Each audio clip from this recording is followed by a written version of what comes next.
Hello everyone, welcome to break time classes. इस video में जो लोअर पीसीएस में टॉपिक दिया हुआ है डिजास्टर मैनेजमेंट, उसके बारे में जो मोस्ट इंपॉर्टेंट चीज़ें हैं उसको इस वीडियो में कवर कर रहे हैं।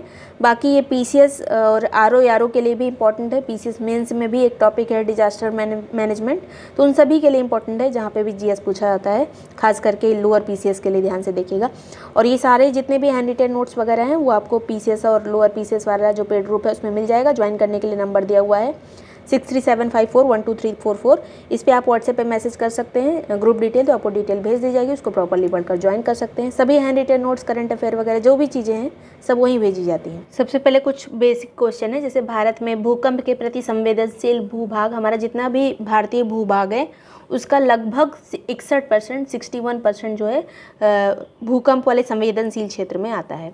भारत में भूकंप जोन कितने हैं, तो 5 हैं। कौन कौन सा, तो जोन 2, 3, 4, 5 और 6। अभी 6 वाला जो है ये रिसेंट में ही जोड़ा गया है, 2025 के लास्ट में जोड़ा गया था ये, जिसमें सर्वाधिक जोखिम वालों को रखा गया है। जम्मू कश्मीर से अरुणाचल प्रदेश वाली जो हिमालयी बेल्ट है इसको इसी में रखा गया है।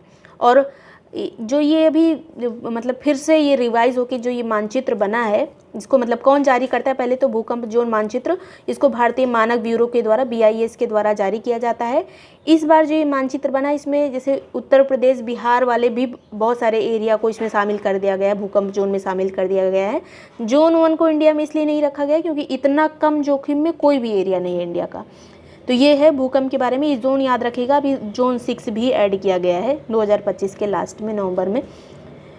नेक्स्ट है यहाँ पर भारत में भूकंप के कारण क्या है, तो भारतीय प्लेट जो मेन कारण है मतलब भूकंप का भारत में आने का, तो भारतीय प्लेट और यूरेशियन प्लेट का जब टकराव होता है तब भूकंप आता है। और सबसे ज़्यादा वही प्लेट मतलब जो ये हिमालय वाला क्षेत्र है यहीं पर सबसे ज़्यादा प्रभाव डालता है।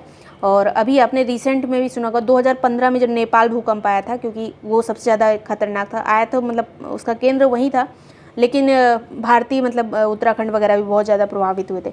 तो ये याद रखिएगा। और सबसे बड़ा मतलब हाल में जितना भी रजिस्टर्ड है उसमें सबसे बड़ा ये घटना हुई थी जो भुज में हुई थी, गुजरात में, जो ये भूकंप आया था।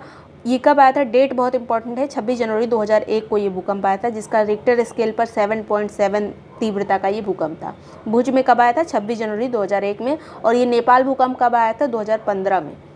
नेक्स्ट है यहाँ पर फिर जो है कुछ और चीज़ें, जैसे चंबल नदी जो है उत्खात करती, खोदती हुई चलती है, इसलिए ये भी जो है मिट्टी की उर्वरा शक्ति बुंदेलखंड एरिया में कम कर देती है। तो ये भी एक तरह की आपदा है, मतलब कृषि से संबंधित ये आपदा है जो खेती को खराब करती है। और बिहार का शोक कोसी नदी को कहा जाता है क्योंकि बार बार ये मार्ग बदलती है तो बाढ़ वाली समस्या उत्पन्न होती है। तो ये भी एक डिजास्टर ही है। नेक्स्ट यहाँ पर केदारनाथ का जो आपदा आई थी वो कब आई थी, तो 16 जून को 2013 में बहुत बारिश हुई थी। उसके बाद 17 जून को जो चोराबाली लेक है वो टूट गई थी। उसके बाद जो है ये केदारनाथ वाली आपदा आई थी, ये भी याद रखिएगा। अब सबसे इम्पोर्टेंट चीज़ें जो सीधे सीधे दी गई, जैसे आपदा प्रबंधन अधिनियम 2005, ये जो है क्यों बनाया गया था, तो सबसे पहले तो ये बनाया इसलिए गया था क्योंकि 26 दिसंबर 2004 में हिंद महासागर में सुनामी आई थी, जो जिसका केंद्र सुमात्रा था, इंडोनेशिया। जो भूकंप तीव्रता पर 9.2 से 9.3 तक यहाँ पे भूकंप आया था और उसी के कारण सुनामी आई थी। तो बहुत ज़्यादा नुकसान हुआ था, मतलब 2 लाख के ऊपर लोग इसमें मतलब मर गए थे, बहुत ज़्यादा लोग। तो इसलिए जो है भारत ने भी इसके लिए कदम उठाया और अधिनियम बनाया सन 2005 में। और ये अधिनियम पारित कब हुआ, तो 23 दिसंबर सन 2005 में। लागू कब हुआ, डेट बहुत इंपॉर्टेंट है दोनों की। ये आया था अधिनियम कब, 23 दिसंबर 2005, लागू हुआ था 28 जुलाई 2006 में। किस मंत्रालय के तहत काम करता है, तो गृह मंत्रालय के तहत काम करता है। अब ये अधिनियम हो गया। इस अधिनियम के तहत क्या इसका उद्देश्य है इस अधिनियम का, तो वो देखेंगे। इसका उद्देश्य है आपदाओं की रोकथाम और जोखिम में कमी करना, मतलब रिस्क न्यूनीकरण करना, रिस्क को कम करना। फिर जो है प्रिपेयर्डनेस, मतलब तैयारी कितनी, कोई भी आपदा आ रही है उसके पहले हमारी कितनी तैयारी, उसको सुनिश्चित करना। फिर त्वरित राहत और बचाव, अगर कोई आपदा आई है उसके बाद राहत कार्य आसानी से शुरू हो सके, जल्दी से जल्दी, उसके लिए काम करेगा, मतलब उसके लिए इसने नियम बनाए हैं। पुनर्वास और पुनर्निर्माण, मतलब जो जिसके घर टूट गए हैं, मतलब बहुत सारी बिल्डिंग खत्म हो जाती हैं, वो सब जो है करने का काम, मतलब उसके लिए भी ये बना है अधिनियम, उसके बारे में भी कहता है। बहुत सारी धाराएं इसके आगे देखेंगे अभी। केंद्र, राज्य और जिला स्तर पर सारी धाराएं नहीं पढ़नी, कुछ कुछ इंपॉर्टेंट है वही देखेंगे आगे। तो केंद्र, राज्य और जिला स्तर पर कैसे आपदाओं को कम करना है, उसके लिए ये अधिनियम का ये उद्देश्य है इसको बनाने का। फिर इसके तहत कुछ कुछ संस्थान बनाए गए। ये तो 2005 में मतलब ये अधिनियम पारित हो गया था, 2006 में लागू हो गया। उसके बाद जो है कुछ कुछ यहाँ पर संस्थान बनाए गए, जैसे NDMA जो कि डायरेक्ट टॉपिक दिया हुआ है सिलेबस में, नेशनल डिजास्टर मैनेजमेंट अथॉरिटी। तो ये जो है ये आपदा प्रबंधन अधिनियम 2005 की धारा 3 के तहत ही बना है। किस धारा के तहत? ये धारा बहुत इंपॉर्टेंट, धारा 3 के तहत बना है। इसका गठन कब हुआ था? तो 27 सितंबर 2026 में इसका गठन हुआ था। इसके जो अध्यक्ष होते हैं वो भारत के पदेन प्रधानमंत्री होते हैं। जो भी प्रधानमंत्री बनेगा वो इसका अध्यक्ष होगा, पदेन प्रधानमंत्री इसीलिए कहा जाता है। हेडक्वार्टर नई दिल्ली में है इसकी। इसमें टोटल 9 सदस्य हो सकते हैं, अधिकतम है 9 सदस्य हो सकते हैं। इनमें से एक उपाध्यक्ष भी हो सकता है, इन्हीं 9 में से एक उपाध्यक्ष बनाया जाता है, और अध्यक्ष तो यही प्रधानमंत्री होते हैं। केंद्र सरकार ही सभी सदस्यों को नियुक्त करती है, ये याद रखिएगा। फिर जो है इसका कार्य क्या होता है NDMA का? तो राष्ट्रीय नीति और दिशा निर्देश बनाना, योजना को स्वीकृति देना, विभिन्न मंत्रालयों के कार्यों का समन्वय करना। मतलब जब ये कोई आपदा वगैरह आती है तो और मंत्रालय भी इसमें इन्वॉल्व होते हैं, उनसे कैसे कोऑर्डिनेट करना है, वो सब भी काम ये करता है NDMA।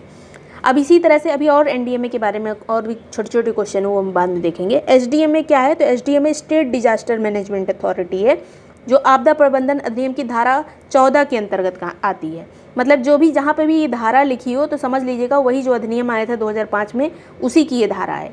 तो उसकी धारा के मतलब SDMA जैसे NDMA होता है वैसे ही ये SDMA, केवल ये स्टेट लेवल पर काम करता है। इसके अध्यक्ष राज्य के पदेन जो मुख्यमंत्री होते हैं वो इसके अध्यक्ष होते हैं। राज्य की आपदा नीति और योजनाएं तैयार करते हैं। बाकी same as NDMA for central जैसे है वैसे ही ये स्टेट के लिए SDMA। फिर इसी तरह से DDMA जो डिस्ट्रिक्ट लेवल पर काम करता है, डिस्ट्रिक्ट मैनेजमेंट अथॉरिटी है ये, डिजास्टर मैनेजमेंट अथॉरिटी। आपदा प्रबंधन की धारा 25 के अंतर्गत ये काम करता है। अब यहाँ पर धारा देख लीजिए तीनों की। जो NDMA था वो धारा 3 के तहत था, SDMA धारा 14 के तहत है और DDMA धारा 25 के तहत है। आपदा प्रबंधन अधिनियम में टोटल धाराएं कितनी है? तो 79 टोटल धाराएं हैं और 11 अध्याय है। ये बहुत इंपॉर्टेंट क्वेश्चन है। पूरे अधिनियम में 79 धाराएं हैं और 11 अध्याय हैं। राष्ट्रीय प्रबंधन नीति हमारी कब जारी हुई थी? तो 2009 में जारी हुई थी। ये भी ईयर इंपॉर्टेंट है। राष्ट्रीय आपदा प्रबंधन योजना कब जारी हुई थी? ये नीति है, पॉलिसी है, ये योजना है यानी प्लान है। पॉलिसी और प्लान अलग अलग है। पॉलिसी आई थी 2009 में, ये योजना कब बनी थी? 2016 में। फिर NDRF यानी राष्ट्रीय आपदा प्रतिक्रिया बल का गठन किस धारा के तहत हुआ है? तो धारा 44 के तहत हुआ है। और कब हुआ था NDRF का गठन? ये इंपॉर्टेंट है क्योंकि NDRF डे भी हम 19 जनवरी को मनाते हैं और ये स्थापना हुई थी 19 जनवरी 2006 में NDRF की स्थापना। NDRF का आदर्श वाक्य क्या है? तो आपदा सेवा सदैव सर्वत्र। आपदा सेवा सदैव सर्वत्र इसका मतलब मोटो है। आपदा की परिभाषा किस धारा में है? तो हमारा जो अधिनियम है 2005 वाला, उसकी धारा 2D के तहत आपदा की परिभाषा दी गई है। फिर जो है अंतर्राष्ट्रीय आपदा जोखिम न्यूनीकरण दिवस हम कब मनाते हैं? अंतर्राष्ट्रीय की बात की जा रही है। अंतर्राष्ट्रीय आपदा जोखिम न्यूनीकरण दिवस हम 13 अक्टूबर को मनाते हैं। फिर एक जो पूछा जा सकता है सेंडाई फ्रेमवर्क, बहुत इंपॉर्टेंट है, पीसेस वगैरह एग्जाम के लिए भी बहुत इंपॉर्टेंट है।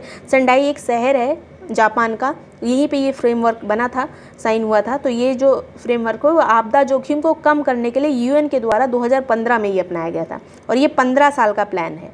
सेंडाई फ्रेमवर्क कितने साल का प्लान है? 15 साल का, और 2015 में आया था, 2015 से 2030 तक के लिए। तो इसमें इसका काम क्या है? तो आपदा जोखिम को कम करने के लिए जो जो चीज़ें की जा सकती हैं उसका ये फ्रेमवर्क है। इसको अलग अलग कंट्रीज साइन करते हैं। तो ये है सेंडाई फ्रेमवर्क। सेंडाई कहाँ का शहर है? जापान का। फिर 10वें BRICS disaster management working group की मेज़बानी किसने की थी? तो ब्रिक्स का ये डिजास्टर मैनेजमेंट एक मीटिंग हुई थी जिसका मतलब मेज़बान कंट्री कौन सा था? तो भारत के द्वारा इसकी मेज़बानी की गई थी 2025 में। ये भी इम्पोर्टेंट है। CDRI क्या है? तो CDRI कोalition for disaster resilient infrastructure. तो ये इसकी स्थापना कब हुई थी CDRI की? तो सितंबर 2019 में इसकी स्थापना हुई थी। PM मोदी के द्वारा जो घोषणा की गई थी उसके बाद स्थापना हुई थी सितंबर 2019। हेडक्वार्टर नई दिल्ली में है इसका। कार्य क्या है? CDRI क्यों बना था? जो आपदाएं वगैरह आती हैं, सड़कें, पुल, इमारत और जो भी चीज़ें हैं, मतलब जो भी इंफ्रास्ट्रक्चर होता है उसको प्राकृतिक वो ऐसा बनाया जाए कि वो प्राकृतिक आपदाओं को झेल सके, इसलिए CDRI की स्थापना हुई थी। तो ये इतनी चीज़ें हैं, कुछ इंपॉर्टेंट इंस्टीट्यूट या जो भी चीज़ें इसमें दी गई हैं वो सब इसमें कवर किया गया है। छोटा ही वीडियो है लेकिन बहुत सारी चीज़ें, इसको रिवाइज कर लीजिएगा एग्जाम के पहले एक बार और, क्योंकि फैक्ट बहुत ज़्यादा है। वीडियो पसंद आया हो, यूजफुल लगा हो तो लाइक सब्सक्राइब कर लीजिएगा। ये सारे नोट्स आपको उसी वाले ग्रुप में मिलेंगे। ज्वाइन करने के लिए व्हाट्सएप नंबर दिया हुआ है, इस पर मैसेज करके आप ग्रुप की डिटेल ले सकते हैं, उसको प्रॉपरली पढ़कर ज्वाइन कर सकते हैं। Thank you so much watching break time classes.